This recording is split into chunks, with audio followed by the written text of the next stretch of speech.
Bom dia a todos. Bom dia. A graça e a paz do Senhor estejam com todos, amém? Antes de começarmos, eu quero trazer um abraço do nosso irmão Rodrigo, nosso seminarista, missionário, um monte de outras coisas que ele tem feito naquele lugar. Tivemos ali segunda e terça-feira e olhando, e comprovando, foi uma visita também de fiscalização. Eu visitei todos os cantinhos do seminário, fui lá no alojamento dele, não é permitido, mas eu tive autorização, estive vendo lá, até para tranquilizar os irmãos, a mim também, a família. E, irmãos, o que eu achei ali foi muita organização. Claro que eles arrumaram, porque eles sabiam que eu ia, então estava tudo arrumadinho. Então, conheci os companheiros do Rodrigo, de turma, enfim, os professores, o reitor, o Sidão, nos recebeu muito bem ali. E foi tudo muito bom, graças a Deus. O Rodrigo está bem lá, um time de professores lá de mais alto gabarito. Ele tem ali um dos melhores professores e melhores teólogos que a Igreja Batista tem aqui no Brasil atualmente. Eu cito dois, pelo menos, David Murk e também o Helder Cardim. São dois aí dos maiores teólogos que a Igreja Batista ainda produz. Então, ainda dão aula ali. Então, é um seminário de alto padrão. O Rodrigo está bem lá e vamos continuar orando pela sua vida. Tá bom, irmãos? Muito bom estar ali naquele tempo de renovo e de encontro também. Tá? Vamos à palavra de Deus. Quero te convidar a ler o texto que está em primeiro livro de Samuel, capítulo 26, a partir do verso de número 1. A gente vai ler alguns versos e depois prosseguiremos nesses textos. Também quero registrar a presença aqui do papai e da mamãe do nosso irmão Clodoveu pai, juntamente com a sua esposa, estão aqui com a gente. Os irmãos possam recebê-los com alegria, esses dois servos do Senhor. Bom, vamos ler o texto? Primeiro livro de Samuel, capítulo 26, a partir do verso de número 1. O tema que nós vamos refletir hoje se chama Vencendo uma Tentação Insistente. Vou repetir. O tema de hoje é Vencendo uma Tentação Insistente. Primeiro livro de Samuel, a partir do capítulo 26, verso 1. Diz assim: Os ifeus foram falar com Saul em Gibeá e disseram: Davi está escondido na colina de Haquilá, em frente do deserto de Gessimon. Então Saul desceu ao deserto de Zife com 3.000 dos melhores soldados de Israel, em busca de Davi. Saul acampou ao lado da estrada na colina de Haquilá, em frente ao deserto de Gessimon, mas Davi permaneceu no deserto. Quando viu que Saul o estava seguindo, enviou espiões e soube que Saul havia de fato chegado. Então Davi foi para onde Saul estava acampado e viu o lugar onde Saul e Abner, filho de Neer, comandante de seu exército, haviam se deitado. Saul estava deitado no acampamento, com o exército acampado ao redor. Davi perguntou ao hitita Aimeleque e a Abissai, filho de Zeruía, irmão de Joabe: Quem descerá comigo ao acampamento de Saul? Disse Abissai: Irei com você. Davi e Abissai entraram à noite no acampamento. Saul estava dormindo e tinha fincado sua lança no chão, perto da cabeça. Abner e os soldados estavam deitados à sua volta. Abissai disse a Davi: Hoje Deus entregou o seu inimigo nas suas mãos. Agora, deixe que eu crave a lança nele até o chão, com um só golpe. Não precisarei de outro. Davi, contudo, disse a Abissai: Não o mate. Quem pode levantar a mão contra o ungido do Senhor e permanecer inocente? Juro pelo nome do Senhor, disse ele, o Senhor mesmo o matará, ou chegará a sua hora, e ele morrerá, ou ele irá para a batalha e perecerá. Amém, irmãos? Nós vamos trabalhar todo o texto, então deixe sua Bíbliazinha aberta, mas até aqui já dá para nós começarmos. Vamos orar mais uma vez. Pai nosso que estás nos céus, bendito e exaltado, Senhor, é o teu nome.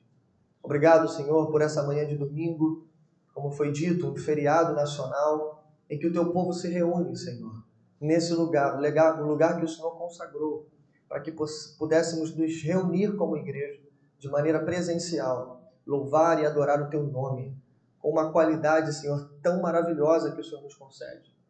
Já no início, Senhor, no culto de oração, seguindo, Senhor, pelo nosso café e agora no culto de adoração a Ti, nós Te louvamos e Te agradecemos por essa maravilhosa oportunidade.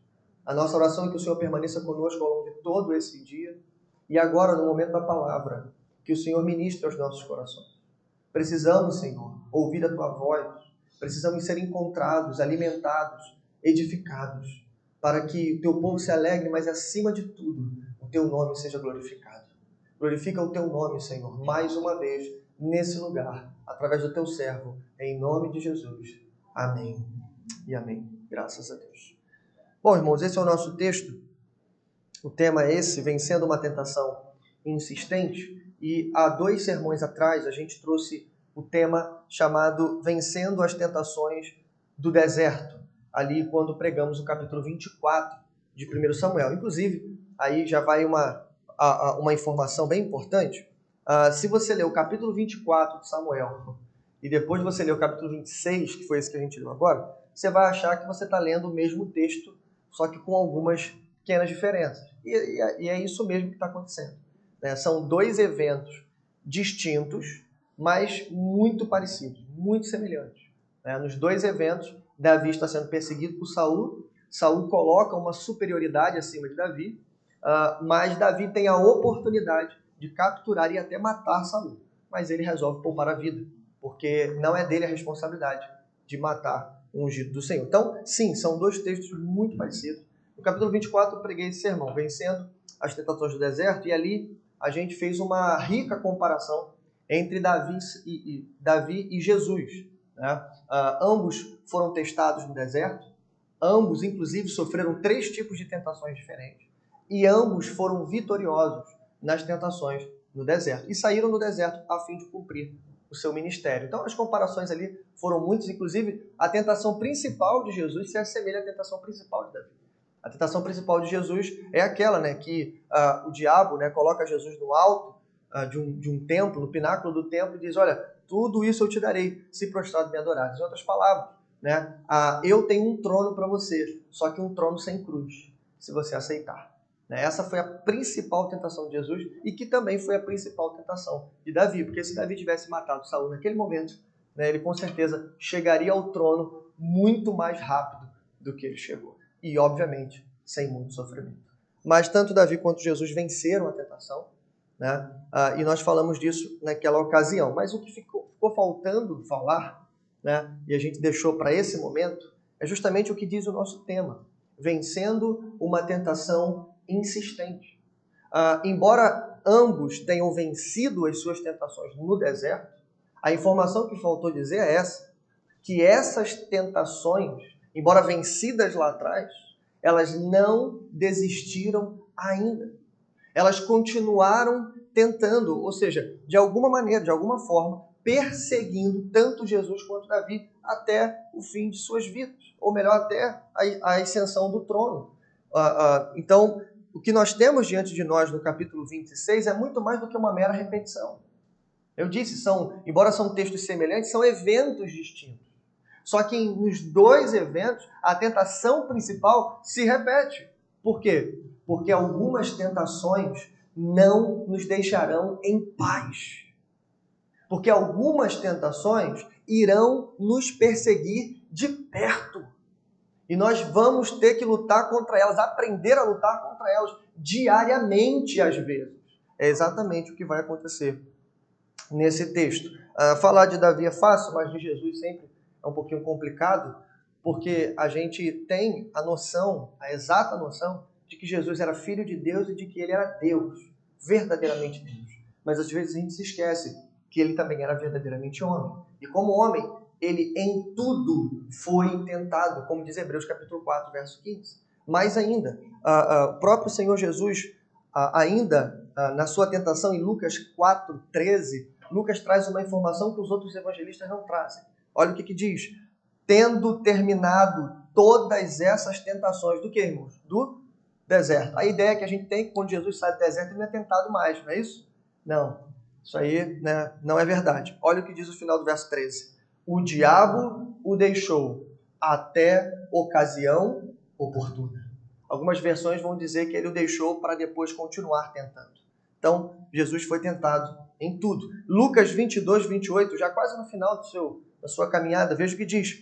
O próprio Jesus diz isso. Vocês são os que têm permanecido ao meu lado durante as minhas tentações. Então as tentações de Jesus não ficaram esquecidas no deserto. Até Mateus capítulo 16, quando Jesus está contando acerca da sua partida, você lembra do evento? Pedro vira para ele e diz assim, começou a repreendê-lo dizendo, nunca, Senhor, isso nunca te acontecerá.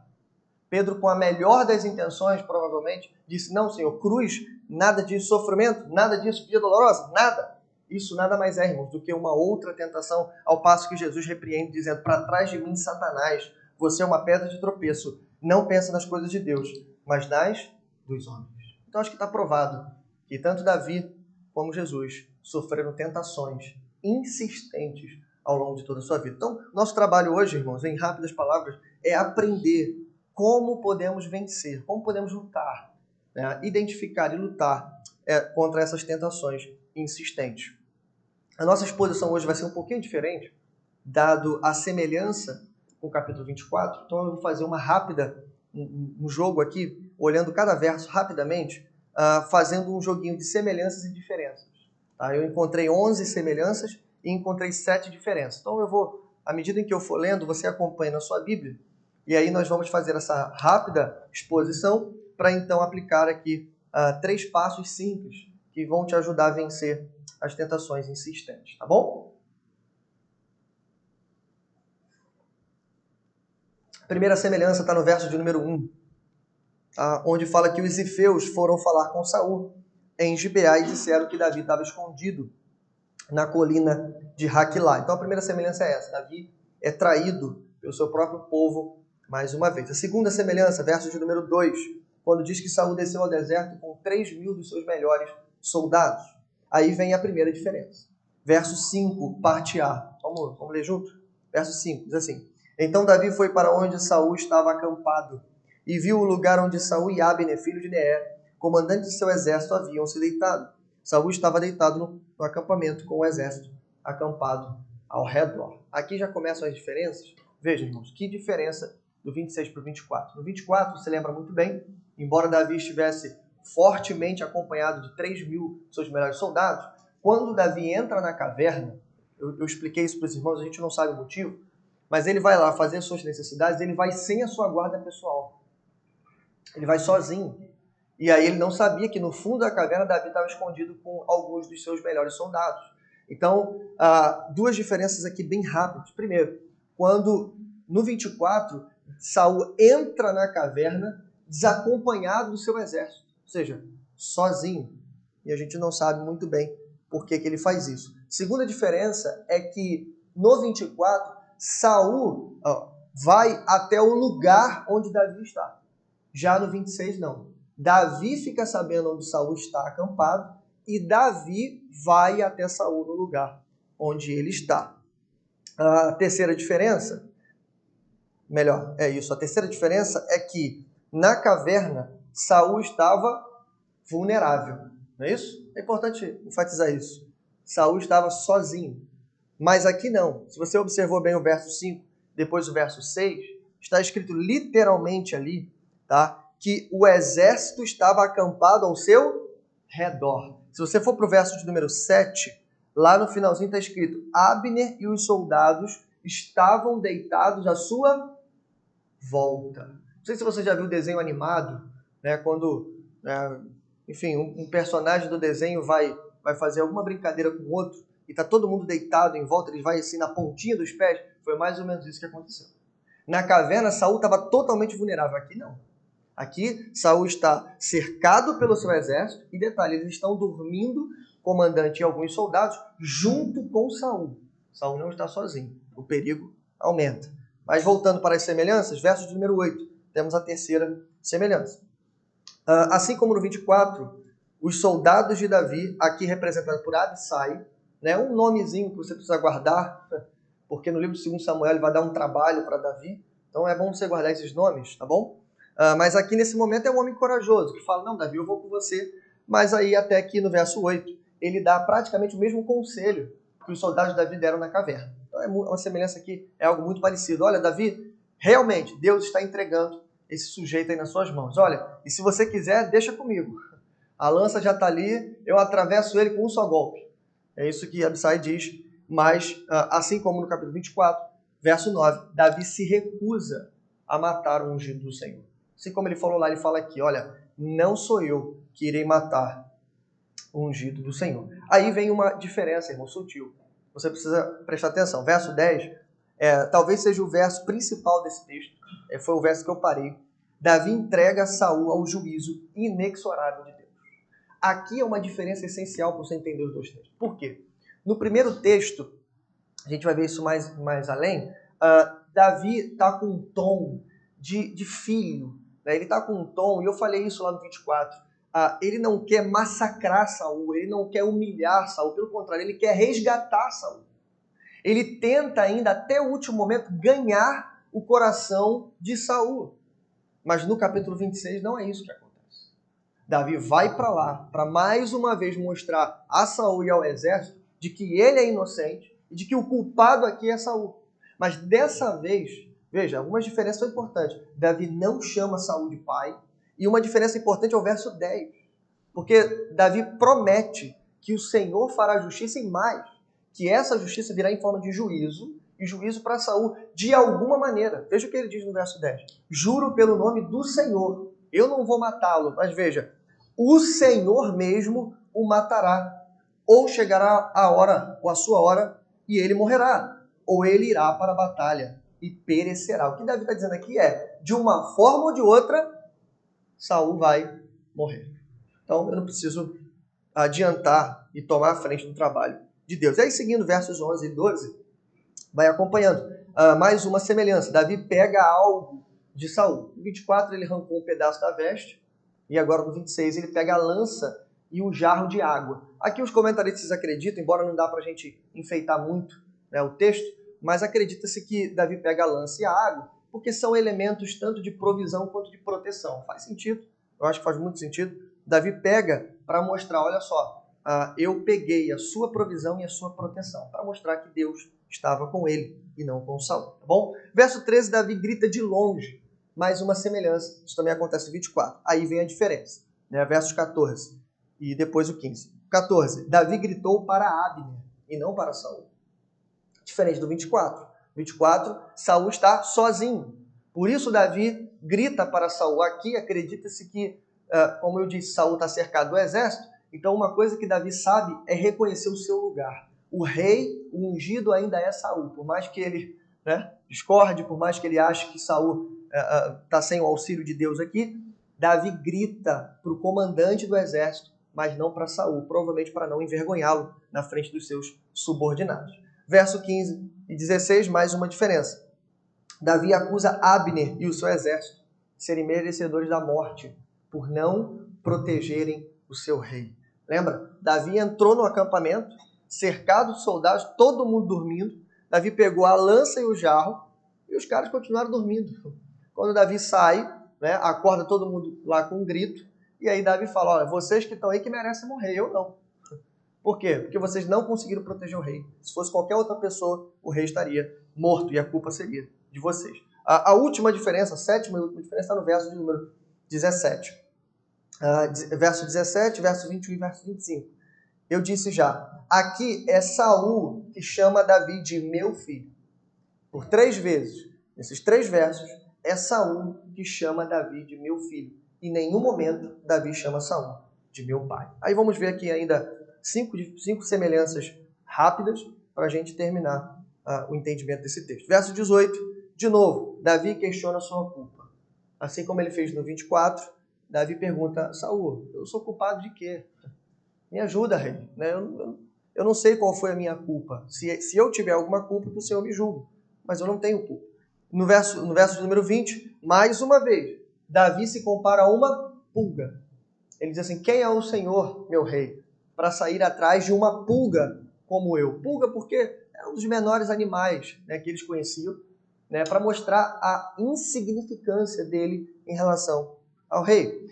A 9ª semelhança, verso 21. Saul reconhece sua culpa e sua tolice. Assim como no 24, Saul é tomado por um grande remorso. E a gente já viu, irmãos, presta atenção. Tanto no 24, não vou repetir, quanto no 26. No 24 eu ainda dei um trabalho ali para poder a gente ver que aquilo não era arrependimento. E eu disse naquela ocasião, sabe? A maior prova de que não era arrependimento é que no 26 Saul está perseguindo de novo Davi. Se fosse arrependimento, a perseguição acabava. De novo, irmãos, arrependimento muda as pessoas e as pessoas mudam as circunstâncias. Tá bom? Então, se Saul estivesse se arrependendo aqui, né, a perseguição teria acabado. Tá bom? Então, décima semelhança, Saul abençoa Davi. Assim como ele faz lá atrás, aqui no verso 25, ele abençoa Davi de novo. E a última semelhança, 11ª semelhança, é que Davi volta para o deserto e Saul volta para a sua casa. Então, de novo, após, né, o encontro, após Davi provar que ele não tem culpa, provar que a justiça de Deus será feita, e Saul se arrepender, ou pseudo-arrependimento, o texto termina da mesma maneira. Davi volta para o deserto e Saul volta para casa. Então, irmãos, esse é o nosso texto. Vamos tentar aprender com ele, então, como podemos vencer as tentações que incansavelmente batem a nossa porta, repetidas vezes, às vezes quase que diariamente, através de 3 passos simples que eu aprendo nesse texto. Primeiro, aprendizado. Segundo, dependência. O terceiro, antecipação. No aprendizado eu aprendo. Precisamos aprender com nossas quedas passadas para não cair de novo. Vou repetir. Precisamos aprender com nossas quedas passadas para não cair de novo. O que está acontecendo aqui, irmãos, como eu já disse, é uma tentação recorrente. É uma tentação que Davi já sofreu. No capítulo 24, né, ele sai vitorioso. No capítulo 25, ele quase sucumbe. Mas no capítulo 26, mais uma vez, ele consegue se levantar. Tudo isso por quê? Porque ele aprendeu com a sua queda passada.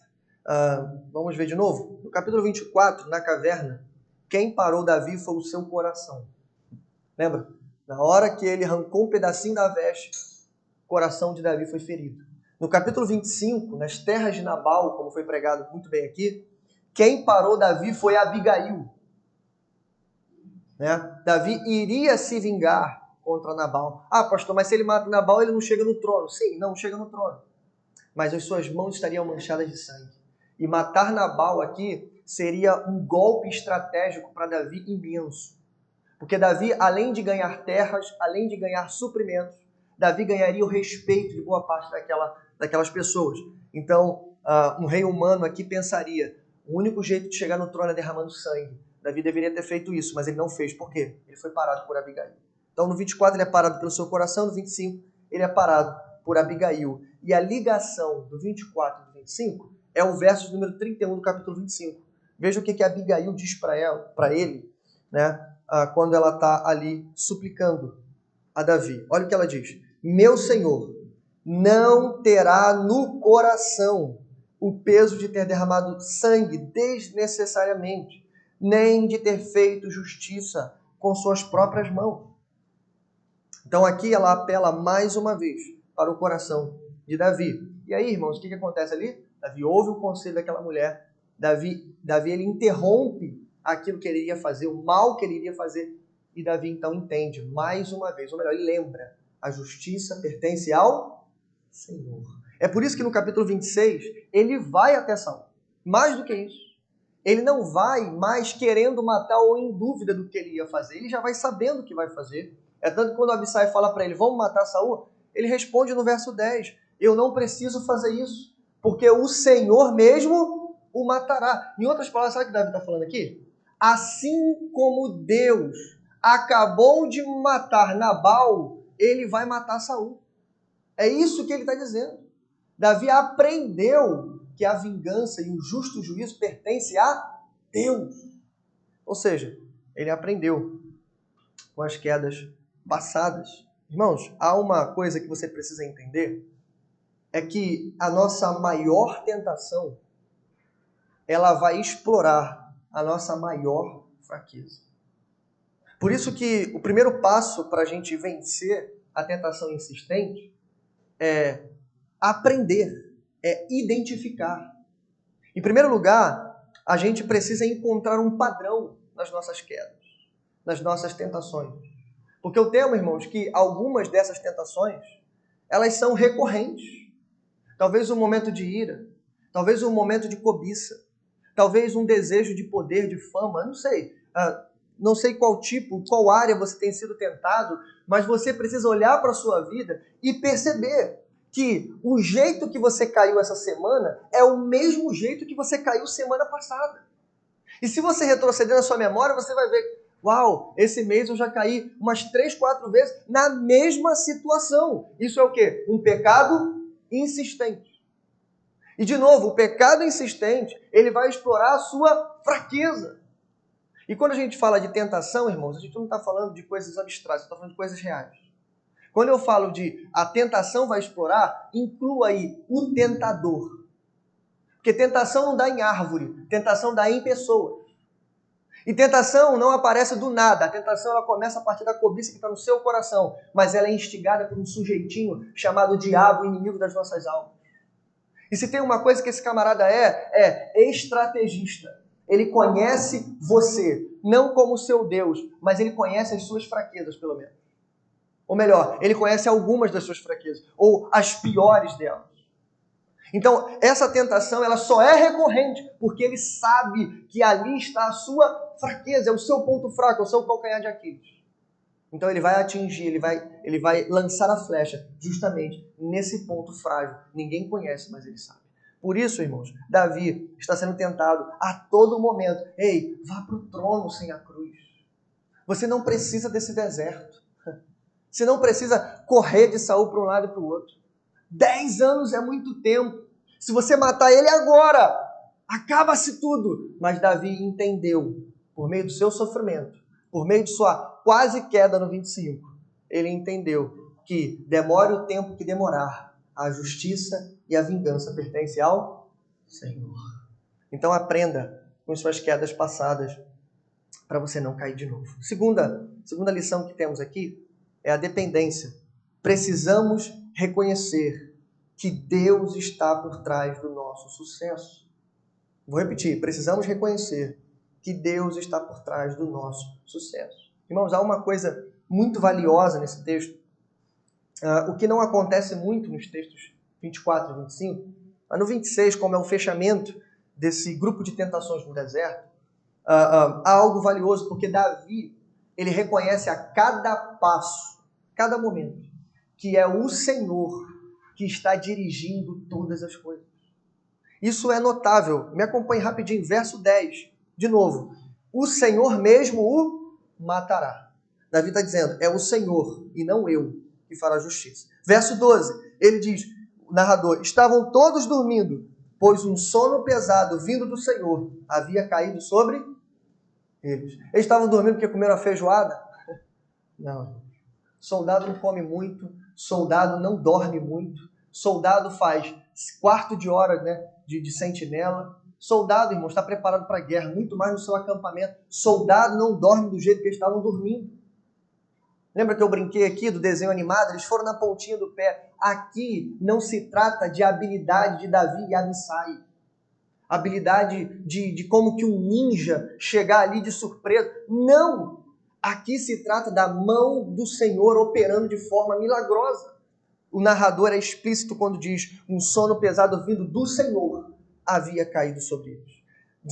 Verso 19, Davi diz, se o Senhor o instigou contra mim, queira ele aceitar uma oferta. Se, porém, são os homens que fizeram, que sejam amaldiçoados perante o Senhor. No verso 19, Davi chega a dizer, talvez seja o próprio Deus que esteja endurecendo o seu coração, assim como ele fez com o faraó, para que você não pare de me perseguir. Ou talvez sejam os seus aliados, os seus comandantes, que estejam ali, né, te aconselhando mal, mas seja uma coisa ou seja outra. Mais uma vez, eu coloco todos vocês perante o Senhor. E em último lugar, verso 23, Davi termina dizendo, o Senhor recompensa a justiça e a fidelidade de cada um. Ele o entregou nas minhas mãos hoje, mas eu não levantarei a mão contra o ungido do Senhor. Então, seja o mal ou seja o bem, seja Deus endurecendo o coração de Saul, ou seja Deus recompensando a justiça de Davi, é Deus. O que Davi está dizendo aqui é: o protagonista da minha história não sou eu, é o Senhor. Quem comanda a minha vida, quem escreve a minha história, sou eu e não o Senhor. Por mais que eu não veja, por mais que vocês não vejam, por mais que as pessoas não reconheçam, Davi está reconhecendo, dizendo assim: olha, é Deus que está por trás de todo o meu sucesso. E isso, irmãos, é muito importante para que a gente entenda algo sobre a tentação insistente. Porque se a tentação insistente, ela explora a nossa maior fraqueza, a tentação insistente também esconde a nossa maior vitória. Lembra que eu falei para vocês há uns domingos atrás, né, que ninguém ora pedindo deserto? Lembra disso? Vamos lembrar disso de novo. Ninguém ora pedindo deserto. A gente orou aqui pela manhã, ninguém orou pedindo deserto. E é bom que não se ore pedindo deserto. Até porque Deus vai mandá-lo para você.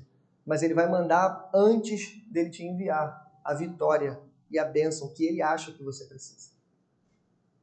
Então você ora pedindo bênção, milagre, enfim, coisas. E aí Deus vai te dar isso, mas não sem antes Ele te mandar a sala de treinamento, o deserto. E aí, quando a gente viu, né, que era necessário para Davi passar por tudo isso, por quê? Porque antes de sentar no trono, Davi precisa aprender a ser humilde e totalmente dependente da graça de Deus. E é isso que está acontecendo aqui, mais uma vez. Então, uma tentação insistente, ela esconde de você a sua maior vitória. E você? E nós? Será que a gente já aprendeu que não somos donos de nós mesmos? Será que já aprendemos que não somos o protagonista das nossas histórias? Só tem uma coisa que nós somos protagonistas, sabe o quê? Os nossos fracassos. Quando a gente fala de tentação, irmãos, a gente fala de um homem lutando sozinho contra um inimigo insuperável. Mas quando a gente fala de um crente justo, temente a Deus, um homem segundo o coração de Deus, a gente fala de novo de um homem lutando contra um inimigo superável. Você pode lembrar do Vale de Elá, Davi diante do gigante Golias. Um homem terrível, indestrutível. Mas Davi não foi sozinho, ele foi na força do Senhor. Por isso, a principal lição do deserto precisa ser usada na luta contra as nossas tentações. Principalmente essa, a pior de todas.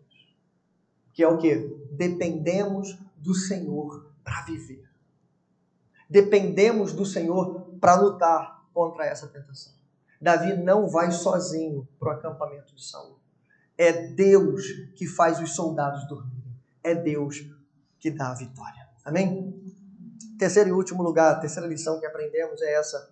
Precisamos antecipar as nossas tentações, fortalecendo o espírito com as orações. Até rimou, olha, vou repetir para você gravar.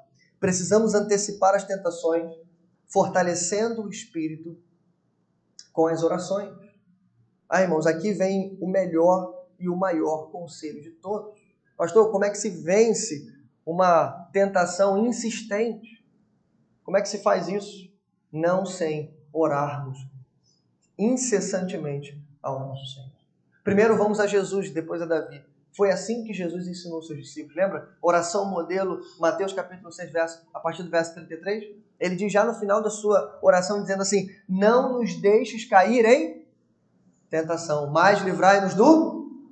Há uma chance muito grande da palavra mal ali significar maligno. Eu já expliquei isso aqui. Há uma chance muito grande. Ela pode ser traduzida tanto quanto mal, quanto maligno. A palavra poneros. Mas a gente não sabe. Por quê? Foi o que eu disse para você lá atrás. O mal não dá sozinho. O mal é incitado. Ele é perseguido de perto pelo próprio Satanás, o maligno em nossas almas. Mas seja uma coisa ou seja outra, a oração de Jesus está dizendo: não nos deixes cair em tentação. Não, a oração de Jesus não é: não nos deixes ser tentados. Porque o próprio Jesus foi tentado e ele sabe que nós seríamos tentados. E tentados de perto. A oração é: não nos deixe cair, Senhor. Não nos entregue ao maligno. Tem misericórdia de nós. E lá no final, de novo, da sua carreira, Mateus capítulo 26, verso 41, foi pregado aqui pelo pastor Ricardo. Jesus está no Getsêmani, no jardim da dor. E ele chama 3 dos seus melhores discípulos e fala: venham vigiar e orar comigo. Aí você lembra da história, né? Eles dormiram. Depois que eles dormiram, no verso 41, Jesus os exorta dizendo: vigiem e orem, porque para que não caiam em tentação. O espírito está pronto, mas a carne é fraca. E a prova disso que Jesus está dizendo, que a carne é fraca, sabe qual é? Que na hora em que Jesus será preso, daqui a poucas horas, todos os discípulos vão morrer de medo. A carne é fraca. A prova é que quando os soldados chegarem, um dos melhores discípulos de Jesus vai sacar a sua arma. E Jesus está ensinando, não é a espada, Pedro, é a oração. O que vence o pecado e a tentação é a oração e não a espada. A prova de que a carne é fraca é que daqui a poucas horas, quando Jesus estiver no pátio, sendo surrado, humilhado, cuspido, o seu melhor discípulo vai negá-lo ao som das primeiras horas da manhã. Esse é o conselho do Senhor. Vigiem e orem para que vocês não caiam em tentação. E Davi, irmão, será que Davi aprendeu essa lição? Ah, Davi aprendeu. Você viu que Davi era um homem que consultava o Senhor.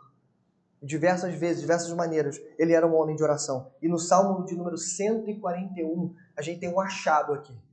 Lá atrás, de forma profética, Davi já estava ensinando o povo, e a ele mesmo, a orar ao Senhor, para que ele fosse livre da tentação. Veja, vamos ler, verso 1 ao 4, Salmo 141. Diz assim: clamo a ti, Senhor, vem depressa. Escuta a minha voz quando clamo a ti.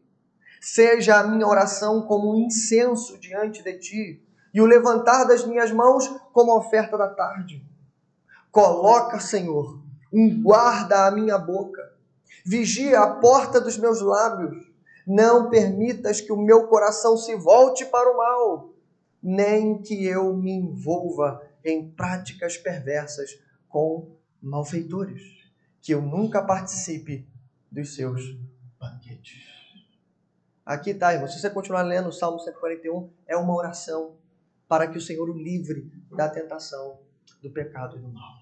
É isso que nós precisamos fazer. Orar. 3 coisas. Humildade para aprender, fé para depender e força para orar. A vantagem, eu termino dizendo isso, de termos um inimigo contumaz, um inimigo insistente, um inimigo recorrente, que nos ataca quase que diariamente, às vezes na mesma coisa e na mesma situação. Tem uma vantagem disso. Sabe qual é? Lembra que eu falei? Se você olhou para trás e você identificou, essa semana eu caí da mesma forma que eu caí semana passada, e assim sucessivamente, sabe qual é a vantagem disso? É que você sabe que ele vai voltar. Você sabe que aquele espinho vai ser cravado na mesma ferida. E aí o que você pode fazer? Você pode se antecipar. Você pode vigiar e orar ao Senhor nosso Deus. Você pode entregar o controle da sua vida totalmente ao Senhor. Porque o espírito está pronto, mas a carne é fraca. Não se esqueça, a sua arma não é a espada, a sua arma é a oração. Amém? Então vamos orar mais uma vez para darmos seguimento à ceia do Senhor.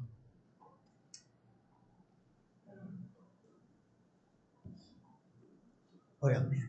Pai nosso que estás nos céus, bendito e exaltado, Senhor, é o teu poderoso nome. Obrigado, Senhor, mais uma vez pela tua palavra. Estamos aqui, Senhor, como seres, Senhor, humanos ainda, que trazem em seu corpo, em suas veias, o DNA caído de Adão. Ainda, Senhor, temos um coração corrupto, que se inclina para o mal e deseja ainda as paixões e as coisas vergonhosas do passado.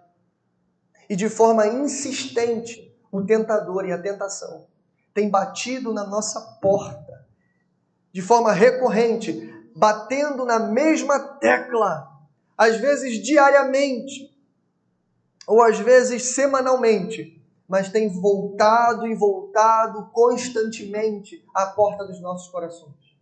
E muitas vezes, Senhor, temos ouvido a sua voz, temos aberto a porta e convidado para entrar. Muitas vezes, Senhor, temos tropeçado no mesmo pecado, Senhor. Mas, Deus, nessa manhã nós não estamos satisfeitos com isso. Nessa manhã nós aprendemos, Senhor, com o teu servo Davi e com o nosso Senhor Jesus, forte em poder, glorioso em força, que, embora seja Deus também como homem, em tudo foi tentado, mas nos deixou uma arma poderosa contra a tentação, a oração, para que pudéssemos depender do Senhor. E agora, Senhor, eu quero entregar a vida dos meus irmãos que aqui estão. Vamos, Senhor, logo após dar início à ceia. E a ceia tem uma ordenança. Examine-se, pois, o homem a si mesmo, e então coma do pão. Senhor, eu apresento diante de Ti todas as nossas falhas, todos os nossos pecados. Estendo aqui também os pecados e as falhas dos meus irmãos, Senhor. E até mesmo esses pecados vergonhosos, Senhor, e repetitivos da nossa vida, que não só nos envergonham, mas nos cansam, Senhor. Porque às vezes a gente se pergunta, como é que eu caí nesse negócio de novo? Por isso clamamos, Senhor, pela Tua misericórdia. Faz-nos, Senhor, mais parecidos contigo e dai-nos, Senhor, a santidade, Senhor, a cada dia. Faça-nos, Senhor, perceber esses pecados insistentes e nos ajuda, Senhor, a superá-los e a vencê-los na graça e na força do Senhor. Em nome de Jesus, nós oramos. Amém. Graças a Deus.